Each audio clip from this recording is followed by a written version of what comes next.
മിശിഹായിൽ പ്രിയമുള്ള സഹോദരി സഹോദരന്മാരെ, പ്രിയമക്കൾ, ഇന്നേ ദിവസം സഭാപ്രസംഗകൻ 7:3 ചിരിക്കുന്നതിനേക്കാൾ മേന്മ കരയുന്നതിനാണ്. അത് മുഖം മ്ലാനമാക്കുമെങ്കിലും ഹൃദയത്തിന് ആശ്വാസം നൽകും. മനസ്സ് വിഷമിപ്പിക്കുവാൻ തക്ക കാരണങ്ങളുണ്ടായാൽ മുഖത്ത് അത് പ്രതിഫലിപ്പിക്കും. എന്നാൽ ആ സമയം ഹൃദയാന്തർഭാഗത്ത് ദൈവം തരുന്ന സമാധാനവുമാണ്.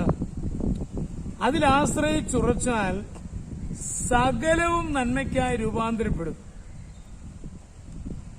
ശദ്രഖ്, മേശക് തുടങ്ങിയ എബ്രായ ബാലന്മാരെ അഗ്നിയിലെറിയുവാൻ കൽപ്പനയായി.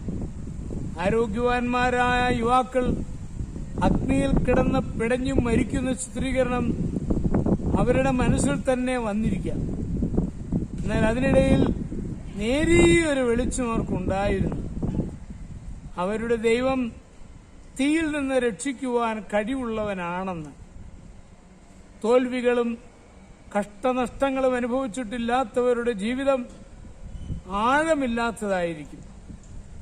കൂടുതൽ ഗഹനമായി ചിന്തിക്കുവാനും ജീവിതത്തിന്റെ അർത്ഥം ഗ്രഹിക്കുവാനും കാര്യഗൌരവമുള്ളവരാകുവാനും വിഷമതകൾ സഹായിക്കും. ദാവീദിന്റെ ജീവിതത്തിലുണ്ടായ ചില തകരാറുകൾ തന്നെ വ്യസനിപ്പിച്ചു. ജീവിതത്തെപ്പറ്റി ആഴമായി ചിന്തിക്കുവാനത് കാരണമായി. നാം വായിച്ചാശ്വാസം പ്രാപിക്കുന്ന സങ്കീർത്തനങ്ങൾ രചിക്കുവാൻ ദാവീദ് പ്രാപ്തനായി. ഇസ്രായേലിന് അനേകം രാജാക്കന്മാരുണ്ടായിരുന്നു. അവരെല്ലാം മറന്നുപോകുന്നു. ദാവീദിനെ മറക്കുന്നില്ല. തന്റെ സങ്കീർത്തനങ്ങളാണ് അതിന് കാരണം. മനസ്സ് വ്യസനിക്കുവാനും മുഖം വാടുവാനും കാരണമായ അവസരങ്ങൾ ഉണ്ടായതിനാലാണ് പ്രസ്തുത സങ്കീർത്തനങ്ങൾ എഴുതുവാൻ ദാവീദ് പ്രാപ്തനായത്. രാത്രിയാകുമ്പോൾ, ഇരുട്ട് മൂടുമ്പോൾ നാം ഭയപ്പെടുന്നു. അപ്പോൾ നക്ഷത്രങ്ങൾ പ്രത്യക്ഷപ്പെടും. നക്ഷത്രങ്ങളെ കാണണമെങ്കിൽ രാത്രിയും ഇരുട്ടും വരണം. ദുഃഖം ദൈവിക കരങ്ങൾ കാണുവാൻ സഹായിക്കും.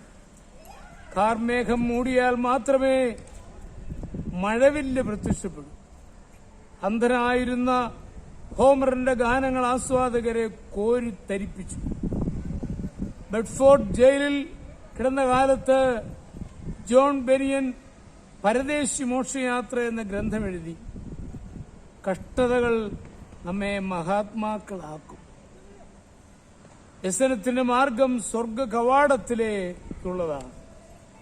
നമ്മുടെ കർത്താവ് മിശിഹായുടെ കൃപയും പിതാവായ ദൈവത്തിന്റെ സ്നേഹവും പരിശുദ്ധാത്മാവിന്റെ സഹവാസവും നിങ്ങളെല്ലാവരോടും കൂടി ഉണ്ടായിരിക്കും, എപ്പോഴും എപ്പോഴും എന്നേക്കും.